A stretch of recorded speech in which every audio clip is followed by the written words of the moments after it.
Hello students, तो class 10th में triangles NCERT से हम सॉल्व करे थे और इस वीडियो में हम स्टार्ट करेंगे एक्सरसाइज 6.6 ट्राइंगल्स का question number 8।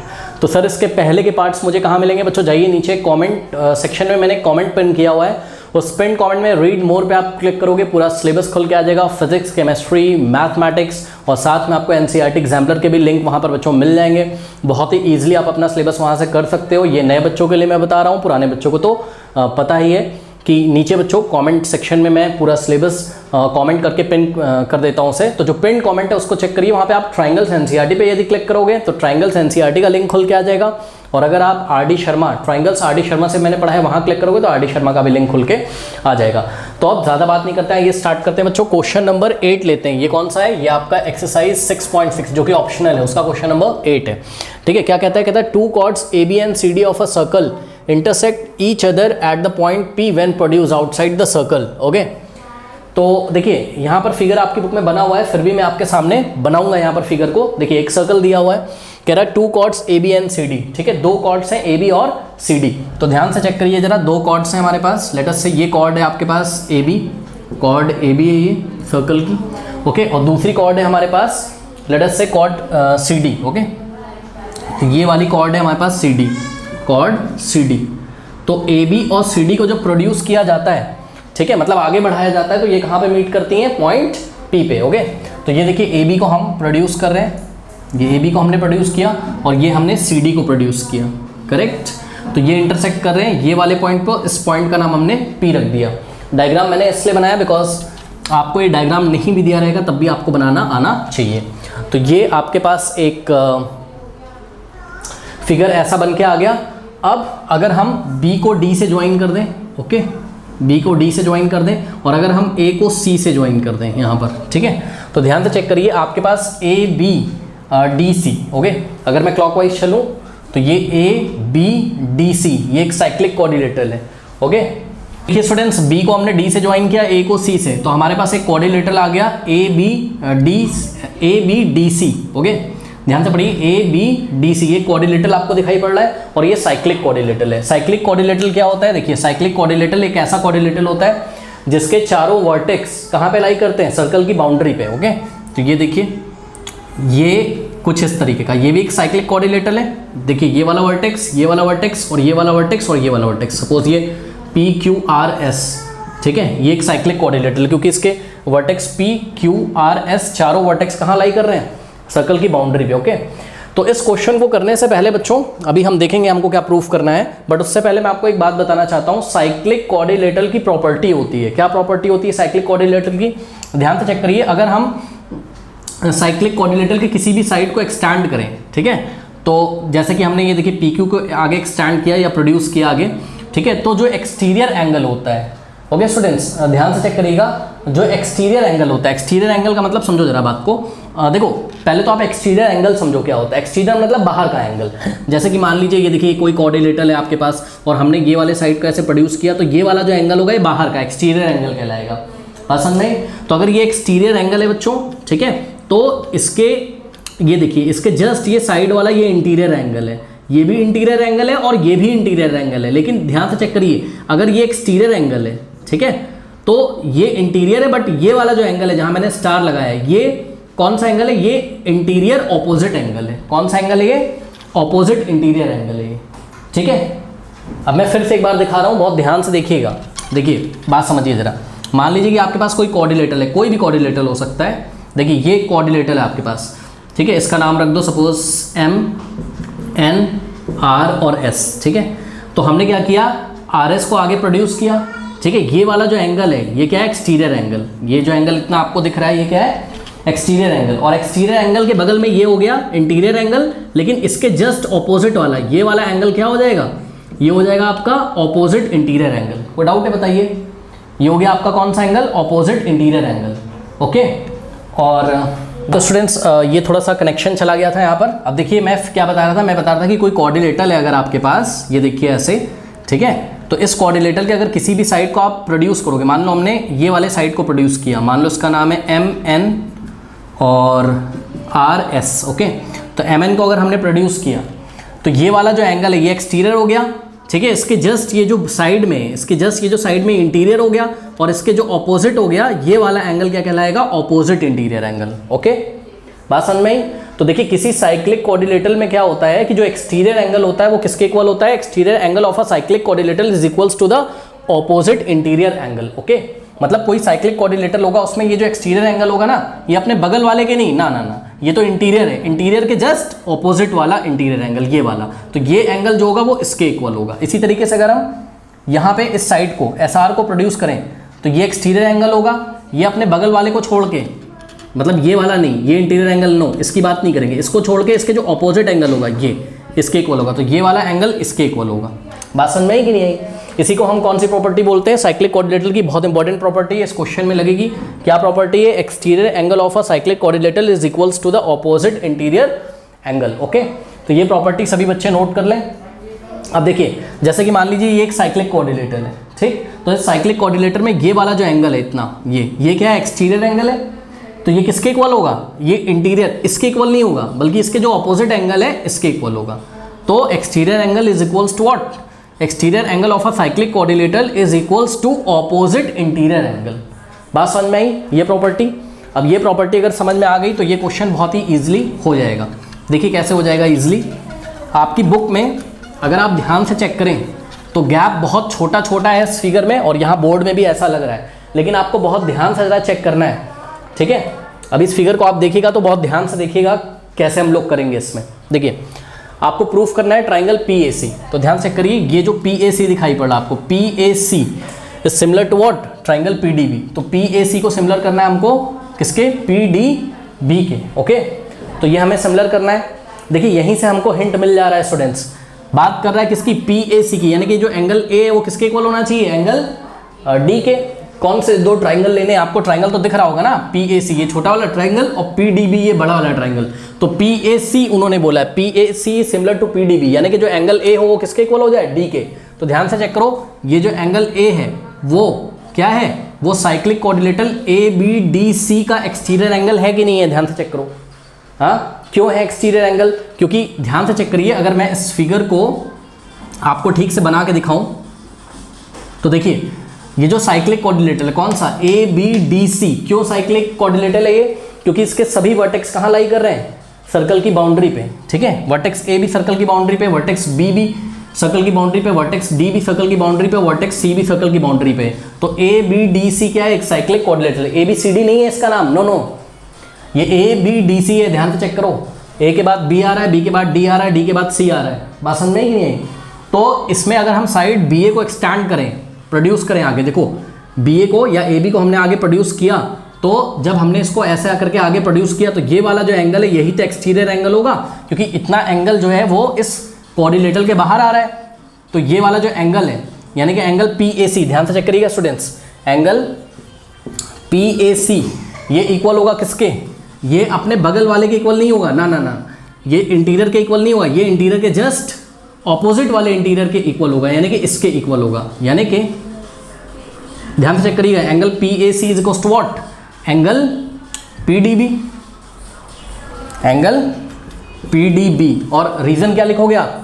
Exterior angle of a cyclic quadrilateral is equals to the opposite interior angle. बात समझ में आई कि नहीं? ठीक है, तो बस अब इसका सॉल्यूशन कैसे करेंगे? देखिए सॉल्यूशन या फिर प्रूफ, हमने क्या करा? हमने हेडिंग लगाई in triangle PAC and triangle PDB। तो कौन कौन सा ट्राइंगल ले रहे हैं? PAC और PDB। तो PAC और PDB में सबसे पहले देखिए एंगल PAC किसके इक्वल हो गया? एंगल PDB के। एंगल PAC किसके इक्वल हो गया? एंगल PDB के। Why? Because exterior angle of a cyclic quadrilateral is equals to opposite interior angle. बात समझ में आई कि नहीं? और ध्यान से चेक करिए स्टूडेंट्स, ये वाला जो एंगल है, ये वाला एंगल, एंगल P कॉमन है, चेक करो, ये एंगल P ट्राइंगल PAC में भी आता है और एंगल P ट्राइंगल PDB में भी आता है कि नहीं आता है? हाँ, तो हम क्या लिखेंगे नेक्स्ट स्टेप में? एंगल APC, इसको आप क्या बोलोगे? या angle P is equals to angle P कर दो, टेंशन ही खत्म। Simply angle P is equals to angle P, क्योंकि ये एंगल P ट्राइंगल PAC में भी आता है और ट्राइंगल PDB में भी आता है। बात समझ में कि नहीं? तो angle P is equals to angle P common कर दिया। अब कौन सा क्राइटेरिया लग गया बताइए? एंगल एंगल क्राइटेरिया लग गया और दोनों सिमिलर हो गए, ठीक है? तो by angle angle triangle PAC, triangle PAC similar to what, triangle PDB, triangle PDB। और नाम देखिए आपने ध्यान से रखा है क्या, P की पोजीशन क्या कौन लेगा, P, क्योंकि P दोनों में कॉमन है, ठीक है। उसके बाद छोटे वाले ट्राइंगल यानी कि PAC में A वाला एंगल बड़े वाले ट्राइंगल PDB में किसके इक्वल है, D के। तो A अगर D के इक्वल है तो A की पोजीशन D लेना चाहिए, तो A की पोजीशन D ने ली, बिल्कुल सही है। और जो बचा हुआ है वो बचे वाले का ऑटोमेटिकली इक्वल हो जाएगा, और वैसे भी इक्वल हो जाएगा। ध्यान से चेक करिएगा जरा स्टूडेंट्स, ये वाला जो एंगल होगा ये वाला, ये भी तो साइक्लिक कोऑर्डिनेटर ABDC के साइड CD को प्रोड्यूस करने से बना है, तो ये एक्सटीरियर एंगल है। तो ये जो एक्सटीरियर एंगल है ये अपने पड़ोस वाले को छोड़कर इसके ऑपोजिट जो इंटीरियर एंगल है इसके इक्वल होगा, यानी कि ये जो एंगल C है ये किसके इक्वल होगा, एंगल B के। वो तो हो ही जाएगा, बट फिर भी हम चाहते तो एंगल भी लगा देते, बट एंगल से भी ये हो जाएगा। कोई डाउट है बताइए? अगर एंगल लगाते तो आपको ये भी दिखाना पड़ता कि angle PCA is equals to what, angle, एक चीज़ और दिखा देनी पड़ती क्या, कि angle PCA, angle PCA is equals to angle PBD, angle PBD। और प्रॉपर्टी कौन सी लगती है, साइक्लिक कोऑर्डिनेटर की। एक्सटीरियर एंगल PCA क्या है, exterior angle is equals to what, is equals to exterior angle of a cyclic coordinator is equals to the opposite interior angle. तो ये प्रॉपर्टी आप लोग ध्यान रखिएगा, वरना ये क्वेश्चन हो नहीं पाएगा, ठीक है। कोई डाउट है बताइए? तो ये दोनों सिमिलर हो गए। अब आप एंगल भी लिख सकते हो यहाँ पर, क्योंकि आपने तीनों एंगल करस्पॉन्डिंग इक्वल दिखा दिए। तो पार्ट 1 तो हो गया, पार्ट 2 के लिए क्या करें, ये देखिए part 2 PA into PB is equals to PC into PD हमको दिखाना है। तो बहुत ईजी है, अगर ये दोनों ट्राइंगल सिमिलर हैं तो क्या हम कर सकते हैं कि करस्पॉन्डिंग साइड्स का रेशियो इक्वल होगा, या करस्पॉन्डिंग साइड्स क्या होंगे, प्रोपोर्शनल होंगे। तो क्या हो जाएगा, PA upon PD is equals to AC upon DB is equals to PC upon PB, ऐसा हो जाएगा। अब यहाँ से जिसका काम हो आप उसको ले लीजिए, किसका काम है, PA PB का। तो PA और PB यानी कि ये फर्स्ट और लास्ट वाला पेयर जो है, मतलब ये रेशियो इक्वल कर देंगे। तो this implies what, PA upon PD is equals to PC upon PB। Cross multiplication करा दीजिए, PA इंटू PB, तो PA into PB is equals to क्या हो जाएगा, PD इंटू PC, ओके। या PC इंटू PD भी लिख सकते हो आप, PD इंटू PC बोलो या PC इंटू PD, बात क्या है सेम। तो PC इंटू PD, ओके। तो ऐसा कुछ आपके पास हो गया, यही लेके आना था, चेक कर लीजिए, hence proved, okay. Students question number 9 देखिए, कह रहे हैं in the given figure 6.63 D is a point on side BC of triangle ABC। तो ये ट्राइंगल ABC है, इसके साइड BC पे कोई पॉइंट D इस तरीके से लाई करता है such that BD upon CD। तो ध्यान दें students, BD upon CD is equals to AB upon AC। तो ये गिवन है आपको। Prove that AD is the bisector of angle BAC। तो ये AD बाइसेक्टर है एंगल BAC का, ये आपको प्रूफ करना है। यानी कि एक तरीके से आपको क्या प्रूफ करना है, टू प्रूव दैट, आपको एक तरीके से क्या प्रूफ करना है, अगर AD बाइसेक्टर है किसका, BAC का, यानी कि ये वाला जो एंगल है उसको इसके इक्वल दिखाना है। भाई पूरा एंगल BAC को बाइसेक्ट करता है कौन, AD, तो दिस वाला angle is equals to this वाला, ये प्रूफ करना है। यानी कि एंगल BAD आपको एक तरीके से क्या प्रूफ करना है, आपको प्रूफ करना है angle BAD is equals to what, angle BAD is equals to angle CAD, angle CAD, ये आपको प्रूफ करना है। अब देखिए कैसे प्रूफ करेंगे, इसके लिए आपको एक कंस्ट्रक्शन करना पड़ेगा, ठीक है। तो कंस्ट्रक्शन में देखिए, कंस्ट्रक्शन में आप क्या लिखोगे, आप लिखोगे let us extend BA two point, let us extend BA, ये जो BA आपको दिख रहा है उसको आप एक्सटेंड कर दो कहाँ तक, पॉइंट P तक, to point P such that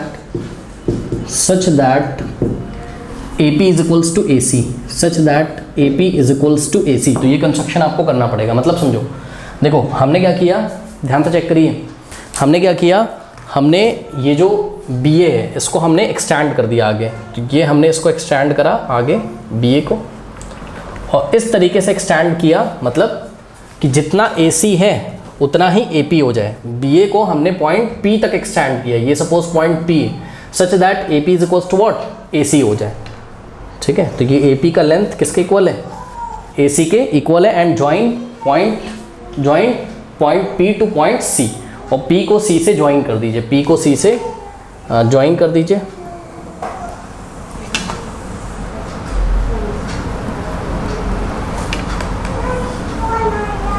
okay, तो एक्सटेंड, ध्यान से चेक करिएगा जरा, कंस्ट्रक्शन बहुत इंपॉर्टेंट किया है। Extend B A to point P such that A P is equal to A सी।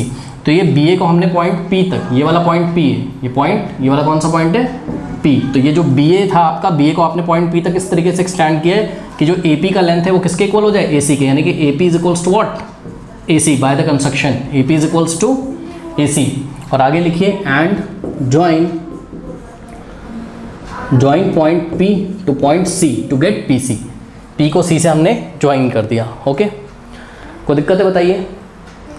अब एक चीज़ तो आपको समझ में आती है कंस्ट्रक्शन से, क्या कि देखिए यहाँ हम प्रूफ कर रहे हैं, मान लीजिए,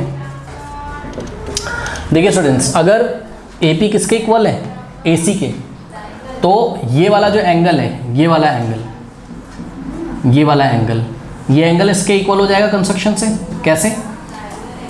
angles opposite to equal sides are equal. भाई कोई ट्राइंगल है अगर आपके पास और ये ट्राइंगल अगर आइसोसेलेस ट्राइंगल है, ठीक है, ये वाला साइड अगर इसके इक्वल है तो ये वाला एंगल भी तो इसके इक्वल होता है।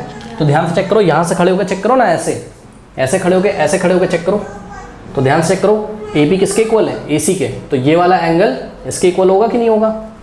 ठीक है, तो इस चीज़ को हम कहीं नोट कर लेते हैं, क्या, angle APC, angle APC is equals to angle ACP, angle ACP,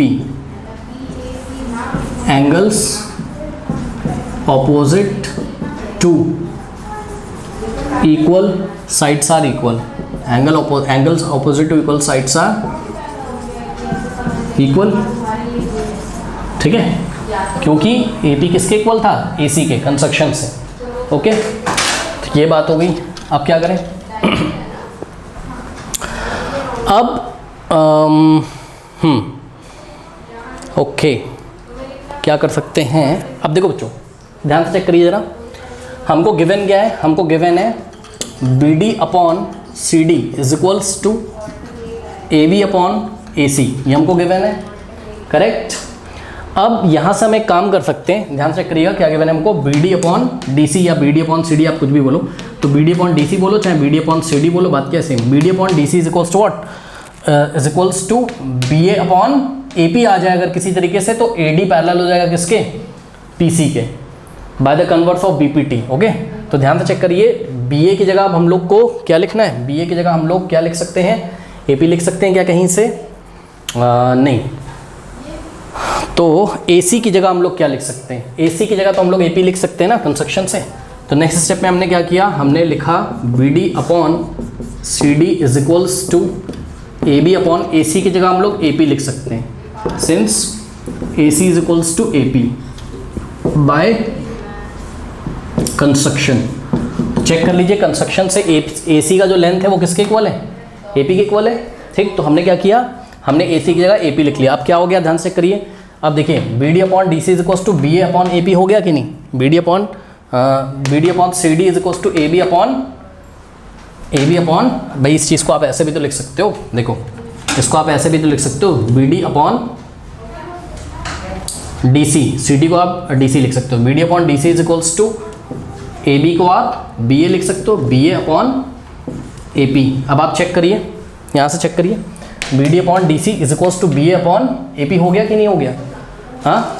तो by the converse of BPT this implies what, इसका मतलब पक्का AD is parallel to what, PC, AD is parallel to PC by converse of basic proportionality theorem. अब ये सब तो बताने की जरूरत नहीं है, चैप्टर लगभग खत्म हो रहा है, कोई डाउट है बताइए इसमें। तो ऐसा हो गया। अब अगर AD को PC के आपने पैरेलल दिखा दिया है, ठीक है, तो ध्यान से चेक करिएगा, ये वाला जो एंगल है, एंगल BAD, ध्यान से चेक करिए, angle BAD is equals to angle BAD, ये वाला जो एंगल है ये किसके इक्वल हो जाएगा, एंगल BPC के, एंगल BPC के करस्पॉन्डिंग एंगल्स चेक करिए, angle BAD is equals to angle BPC, कैसे, AD किसके पैरेलल है, PC के, ये रहा AD और ये रहा PC, और ट्रांसवर्सल लाइन कौन सी है, BP। तो ये अगर BP ट्रांसवर्सल लाइन है तो ये वाला एंगल इसके इक्वल होगा कि नहीं होगा, मतलब ये वाला एंगल इसके इक्वल होगा कि नहीं होगा, AD, ये है आपका क्या AD, और ये है आपका क्या PC। तो देखो AD पैरेलल है किसके, PC के, अभी कन्वर्स ऑफ BPD से दिखाया, और ऐसे करके ये जो लाइन जा रहा है ये क्या है, ट्रांसवर्सल, तो दिस वाला angle is equal to this वाला, बात समझ में आई कि नहीं, करस्पॉन्डिंग एंगल, तो angle BAD is equal to angle BPC, ये आ गया, ठीक है। तो लेट अस से ये इक्वेशन नंबर 1 है आपकी, ओके। और बल्कि इक्वेशन नंबर 1 इसको बना लो, यहाँ पे जो एंगल्स हमने इक्वल दिखाए थे, ये 1 और ये क्या हो गया, ये हो गया आपके पास 2, करेक्ट। अब क्या करें, अब एक काम कर सकते हैं, ध्यान से चेक करिए जरा, ध्यान से चेक करिए, AD पैरेलल किसके, PC के, और ये AC एक ट्रांसवर्सल लाइन में, तो ये वाला एंगल भी इसके इक्वल होगा ऑल्टरनेट एंगल से, यानी कि angle DAC, angle DAC is equals to what, angle DAC is equals to angle PCA, angle PCA, ये कैसे हो गया, ये हो गया ऑल्टरनेट इंटीरियर एंगल्स, ओके। ये हो गई इक्वेशन नंबर 3 आपकी। अब आप ध्यान से चेक करिए, अभी अभी आपने क्या किया बताइए, ये वाले एंगल को इसके इक्वल दिखाया है, ये किसके इक्वल है, इसके इक्वल, और ये वाले को इसके इक्वल दिखाया, तो ये दोनों आपस में इक्वल नहीं होंगे, है ना, हो जाएंगे। बट इस बात को हम ठीक ठीक से लिखेंगे, कैसे लिखेंगे, यूजिंग इक्वेशन 1, 2 एंड 3, ओके। तो यूजिंग इक्वेशन 1, 2 एंड 3 क्या कर सकते हैं हम एक काम कर सकते हैं क्या, कि देखो ये जो DAC आया आपका, DAC आपने अभी अभी किसके इक्वल दिखाया है, PCA के। नेक्स्ट स्टेप में आप क्या कर सकते हो, this implies angle DAC is equal to, अब देखो PCA की जगह आप क्या लिख सकते हो, APC, एंगल APC, कहाँ से, फ्रॉम इक्वेशन 1। ध्यान से चेक करिए, इक्वेशन 1 से आपने क्या किया, APC की जगह ACP लिख दिया, सॉरी PCA की जगह, यानी कि ACP की जगह, एंगल ACP की जगह, एंगल ACP की जगह आपने क्या लिख दिया, ACP की जगह आपने APC लिख दिया, एंगल APC लिख दिया, ओके। कोई डाउट है? तो इस तरीके से जो DAC है, यानी कि DAC ये वाला एंगल किसके इक्वल आ गया, APC के, एंगल APC के, तो ये वाला किसके इक्वल आ गया, इसके इक्वल आ गया, लेकिन ये किसके इक्वल था, इसके इक्वल, तो इसका मतलब ये दोनों भी इक्वल हो जाएंगे। तो इस चीज़ को हम कैसे करेंगे, इस चीज़ को हम ऐसे करेंगे, this implies angle DAC is equals to, अब देखो APC की जगह आप क्या लिख सकते हो, एंगल APC की जगह हम लोग लिख सकते हैं क्या,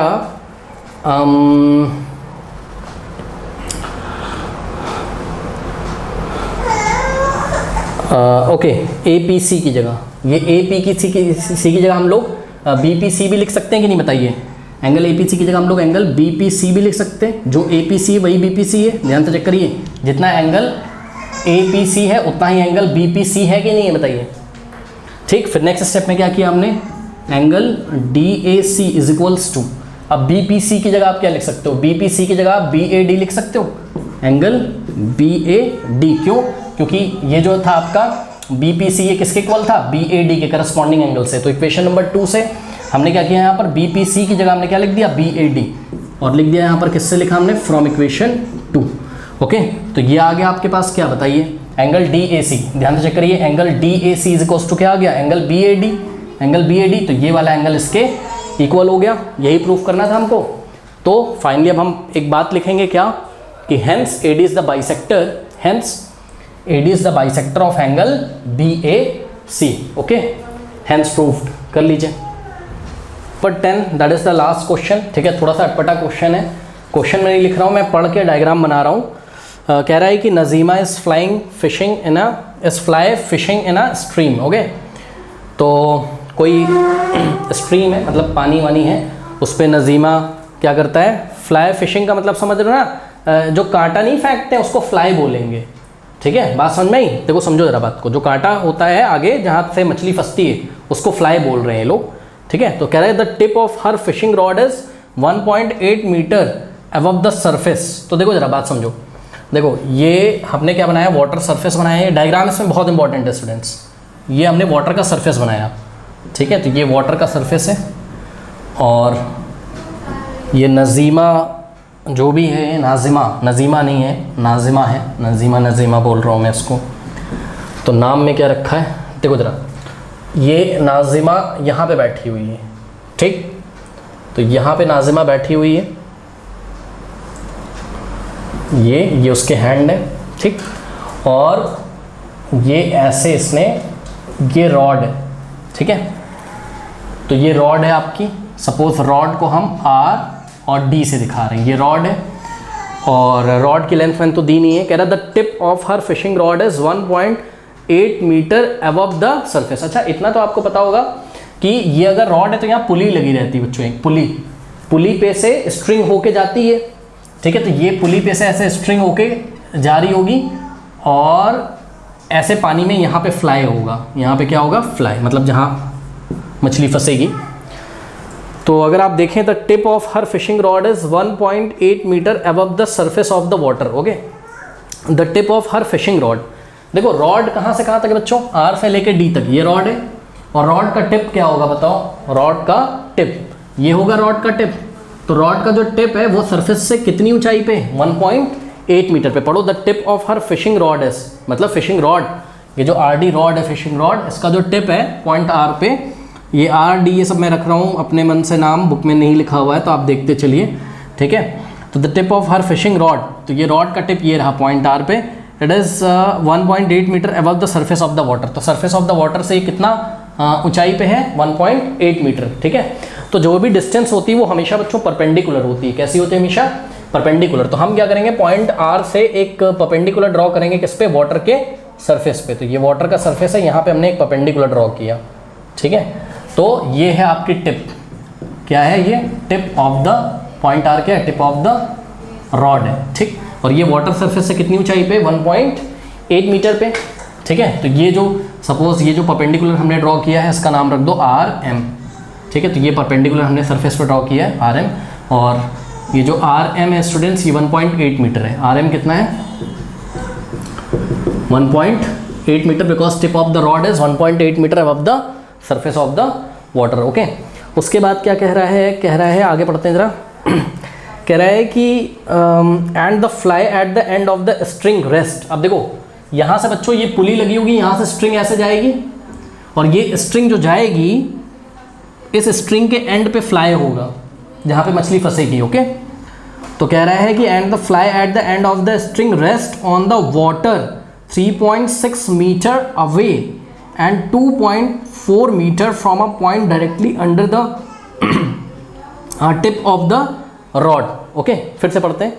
कह रहा है कि and the fly at the end of the string rest, मतलब ये जो फ्लाई है स्ट्रिंग के एंड पॉइंट पे जो फ्लाई है जहाँ मछली फंसती है, ये इसकी इंफॉर्मेशन दे रखी है कि this rest on the water, ठीक है। ये वाटर पे रुक जाती है 3.6 मीटर अवे, मतलब 3.6 मीटर अवे ये कहाँ से है, जहाँ पे ये नाजिमा बैठी हुई है। तो ये नाजिमा जहाँ पे बैठी हुई है उससे 3.6 है, तो ये टोटल यहाँ से यहाँ तक कितना है, 3.6 मीटर। तो जहाँ पे नाजिमा बैठी है उसके जस्ट नीचे से अगर हम डिस्टेंस लें तो ये फ्लाई का जो डिस्टेंस है, ये देखिए ये फ्लाई का जो डिस्टेंस है ये कितना है, 3.6 मीटर है and 2.4 metre from a point directly under the tip of the rod. मतलब ये जो टिप ऑफ द रॉड है, टिप ऑफ द रॉड के अंडर से अगर हम डिस्टेंस लें किसका, फ्लाई का, तो ये टिप ऑफ द रॉड है, इसका अंडर पॉइंट M। तो point M is what, point M is just under the tip of the rod. तो यहाँ से अगर हम डिस्टेंस लें फ्लाई का तो ये कितना है आपका 2.4 मीटर, यानी कि M से लेके इसका नाम कुछ भी रख दो, लेट अस से पॉइंट F नाम है इसका, ठीक है। तो पॉइंट M से लेके F तक की जो डिस्टेंस है वो कितनी दी है, 2.4 मीटर। तो ये 2.4 मीटर है इतनी, ठीक है। अब एक बात बताइए, अगर यहाँ से यहाँ तक 3.6 है और ये 2.4 है तो ये कितना बच जाएगा, 3.6 माइनस 2.4 कितना हो जाएगा, ये 1.2 मीटर्स, ठीक है। तो पॉइंट M से लेके इस पॉइंट का कुछ नाम रख दो, और लेट अस से इस पॉइंट का नाम हमने क्या रख दिया, यहाँ नजीमा के जस्ट अंडर द पॉइंट है ये, तो उसका नाम N रख दिया। तो M से N तक हो जाएगा हमारे पास 1.2 मीटर। ओके, ये हो गया। इसमें डायग्राम बहुत इंपॉर्टेंट है, कोई डाउट है बताइए। हाँ, और ये जो स्ट्रिंग है ये R से लेके F तक, RF स्ट्रिंग है। RF क्या है, RF आपकी स्ट्रिंग है, और स्ट्रिंग टॉट एकदम टाइट है, ये स्लैक नहीं है, मतलब स्लैकिंग नहीं है, इसमें ढीलापन नहीं है, ठीक है। तो एकदम ये तनी हुई है स्ट्रिंग, और क्योंकि यहाँ से इसने घुमा के रखा होगा नाज़िमा ने, अच्छे से इसको टाइट करके, तो ये एकदम से टाइट है, क्वेश्चन में भी आपको बोलेगा भी, कह रहा assuming that her string is taught, okay, उसकी स्ट्रिंग कैसी है, बिल्कुल टाइट है, ठीक है, उसमें स्लैकिंग नहीं है, लूज नहीं है बिल्कुल भी। How much string does she have out, how much string does she have out, okay, if she pulls in the string at the rate of 5 centimeter per second, what will be the horizontal distance of the fly from her after 12 seconds, okay। तो पहला question क्या पूछा है students इन्होंने, पहला question ये पूछा है कि how much string does she have out, उसने कितनी स्ट्रिंग बाहर निकाल ली। आगे क्वेश्चन कह रहा है if she pulls in the string at the rate of 5 centimetre per second, ठीक है, उसने कितनी स्ट्रिंग बाहर निकाल ली अगर वो स्ट्रिंग को किस रेट से पुल करती है, 5 सेंटीमीटर पर सेकेंड से। देखो 5 सेंटीमीटर पर सेकेंड का क्या मतलब है, 5 सेंटीमीटर पर सेकेंड का मतलब है स्टूडेंट्स कि जब वो यहाँ से ऐसा जो भी इसका क्या कहते हैं, जो भी इसका अरेंजमेंट होगा, इसको जब घुमाती होगी तो 1 सेकेंड में कितनी स्ट्रिंग पीछे चली आती है, 5 सेंटीमीटर। 1 सेकेंड में स्ट्रिंग कितनी पीछे चली आती है, 5 सेंटीमीटर। बात समझ में आएगी नहीं, ठीक है। तो देखते हैं कि कितनी स्ट्रिंग ये पीछे कर लेती है, ओके, और टाइम कितना दे रखा है, what will be the horizontal distance of the fly from her after 12 seconds, ठीक है। तो 12 सेकेंड के बाद इस फ्लाई की हॉरिजॉन्टल डिस्टेंस नाजिमा से कितनी होगी। देखिए बात समझिए ज़रा, क्वेश्चन को समझना बहुत ज़रूरी है, हो तो ये 2 मिनट में जाएगा। देखिए आप खुद से समझिए, जब ऐसे से घुमाया जाएगा, ठीक है, तो ये स्ट्रिंग पीछे आती जाएगी, पीछे आती जाएगी, पीछे आती जाएगी, बट ये जो फ्लाई है वाटर के सरफेस पे ही रहेगा, मतलब ये फ्लाई चलते चलते यहाँ कहीं आ जाएगा, ठीक है, और ये वाली लेंथ हो जाएगी छोटी, ऐसे, ये देखिए ये लेंथ हो जाएगी ऐसे छोटी। बात समझ में आई, यानी कि पहले स्ट्रिंग कितनी थी, पहले बिफोर जब उसने नहीं खींचा था, उसने पुल नहीं किया था, तो बिफोर लेंथ ऑफ स्ट्रिंग कितनी थी, length of before pulling length of string कितनी थी, लेंथ ऑफ स्ट्रिंग थी RF, ओके, और आफ्टर पुलिंग कितनी देर तक खींचती है वो, 12 सेकेंड तक खींचती। तो आफ्टर पुलिंग स्ट्रिंग की लेंथ कितनी हो जाएगी, R से लेके, और ये वाले पॉइंट का कुछ नाम रख दीजिए, लेट अस से ये वाला पॉइंट है आपका G, ओके, G। तो after pulling length of string, length of the string is what, RG, okay, ये हो गया। अब एक काम करते हैं, पहले हम ये करते हैं कि R से लेके F तक की लेंथ कितनी है, पहले तो ये निकाल लें, ठीक है। उसके लिए आपको राइट एंगल ट्राइंगल लेना पड़ेगा, कौन सा, RFM, ओके। तो ध्यान से चेक करिएगा, in right angle triangle RFM में देखिए जरा, देखिए ये M पे 90 है, तो M के सामने हाइपोटेन्यूस क्या है, RF, तो RF का स्क्वायर इज इक्वल्स टू क्या हो जाएगा, परपेंडिकुलर का स्क्वायर प्लस बेस का स्क्वायर। परपेंडिकुलर कितना है, RM, यानी कि RM का स्क्वायर, ओके, तो RM का स्क्वायर और प्लस बेस कितना है, F से लेके M तक, FM का स्क्वायर, ओके। तो देखते हैं ज़रा क्या होता है। तो देखिए RF square is equals to RM square, RM कितना है 1.8, तो 1.8 का स्क्वायर और प्लस FM कितना है 2.4, F से लेके M तक 2.4, तो 2.4 का स्क्वायर, ठीक है, ये 2.4 का स्क्वायर। अब इसको सॉल्व करना है तो क्या हो जाएगा, ये देखते हैं, ये हो जाएगा RF का स्क्वायर इज इक्वल्स टू 1.8 का स्क्वायर कितना हो जाएगा, आई थिंक 3.24, और 2.4 का स्क्वायर 5.76, ओके। तो 3.24 और प्लस 5.76, इन दोनों को ऐड करते हैं, तो दिस इम्प्लाइज RF का square is equals to 3.24 plus 3.24 और प्लस 5.76, ये कितना हो जाएगा 10, और ये भी 10 और 1, तो ये हो जाएगा 9.00, यानी कि 9, तो 9 मीटर्स। तो RF कितना हो जाएगा, RF इज इक्वल्स टू, यहाँ स्क्वायर है, स्क्वायर रूट ऑफ 9 लेंगे तो कितना आ जाएगा 3, RF को पॉजिटिव लेंगे बिकॉज पॉजिटिव स्क्वायर रूट लेंगे बिकॉज RF क्या है, length of the string before pulling, जब तक उसने नहीं खींचा है, ओके, खींचने से पहले स्ट्रिंग की लेंथ है RF, तो 3 मीटर्स है। RF मैंने लिख दिया है क्या, before pulling length of the string, okay, खींचने से पहले स्ट्रिंग की लेंथ है ये। तो RF हो गया कितना, 3 मीटर। अब देखिए जरा, अब हम ये चेक करते हैं उसने कितनी देर तक खींचा, बताइए। She pulls the string at the rate of 5 centimetre per second, और कितनी देर तक खींचती है, 12 सेकेंड तक। बात समझिए जरा, है ना। तो एक बार बताइए, in 1 second she pulls 5 centimetre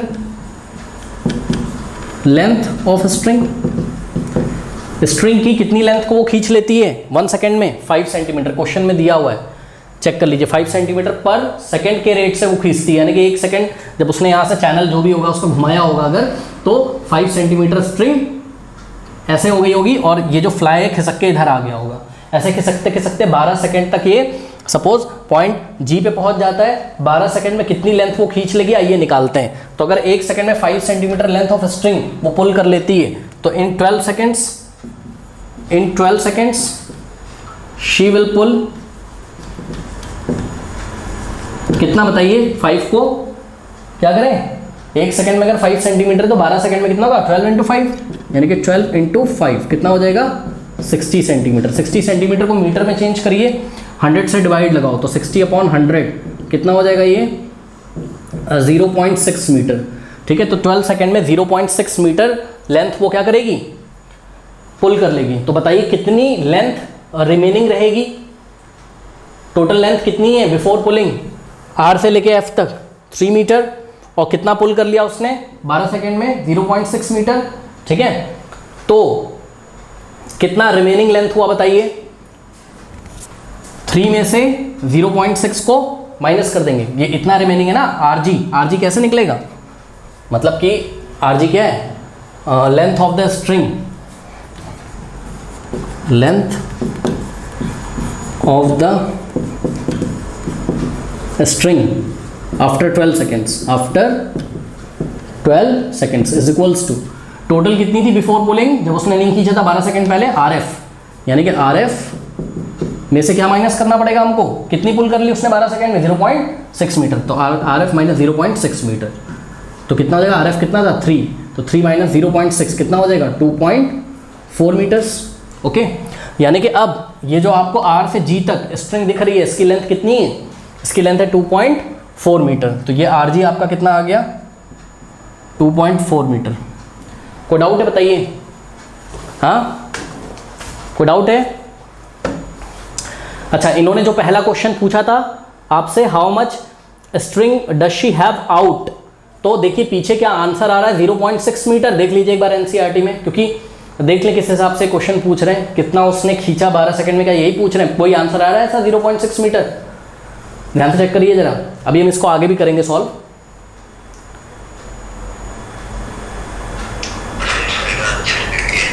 answer नहीं दिया इसका, अच्छा, तो मेरे ख्याल से स्टूडेंट्स कितना उसने 12 सेकंड में खींच लिया है, तो जवाब है कितना खींच लिया है, 0.6 मीटर। ये तो हो गया पहला आंसर।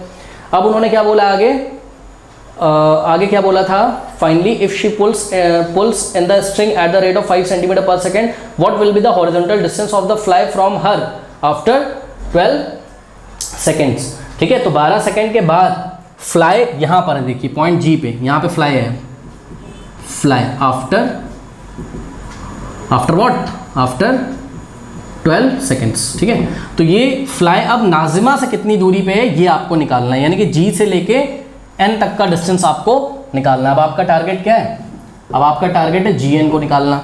तो देखिए जीएन को आप तब निकाल पाएंगे जब पहले आप जीएम को निकाल लें। जी से लेके एम अगर आप निकाल लें, ठीक है, तो जो जितना जीएम आएगा उसमें आप 1.2 अगर ऐड कर दोगे तो आपका जीएन आ जाएगा। बात समझ में आई कि नहीं आई, हाँ। तो पहले हम जीएम निकालते हैं। तो जीएम हम कैसे निकालेंगे, हम लेंगे right angle triangle RMG। Okay, तो इतना आप लोग पहले नोट कर लीजिए, फिर मैं सॉल्व करता हूँ। नोट कर लीजिए, इतना कर लीजिए, कर लिया। चलो अब देखिए जरा,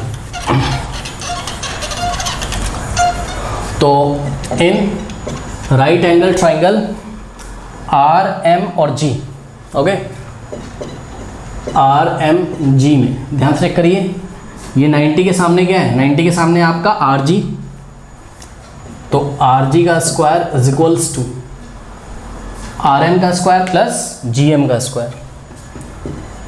तो आर एम स्क्वायर और प्लस जी एम स्क्वायर, यहाँ से जी एम स्क्वायर क्या हो जाएगा, आर एम स्क्वायर लेफ्ट में जाएगा तो हो जाएगा आपके पास G M square is equals to R G square minus R M square. तो यहाँ से हो जाएगा G M square is equals to R G square. Okay, R G कितना है, आर जी आपका कितना 2.4, तो 2.4 का स्क्वायर 5.76 और माइनस आर एम का स्क्वायर। ठीक है, तो आर एम कितना है 1.8, तो 1.8 का स्क्वायर कितना हो जाएगा 3.24। ओके, तो हो जाएगा कितना 3.24। माइनस करते हैं तो 5.76 में से माइनस करेंगे किसको 3.24 को, कितना आ जाएगा 6 - 4 2 और 7 - 2 5 और ये 2.52 आ गया लगभग।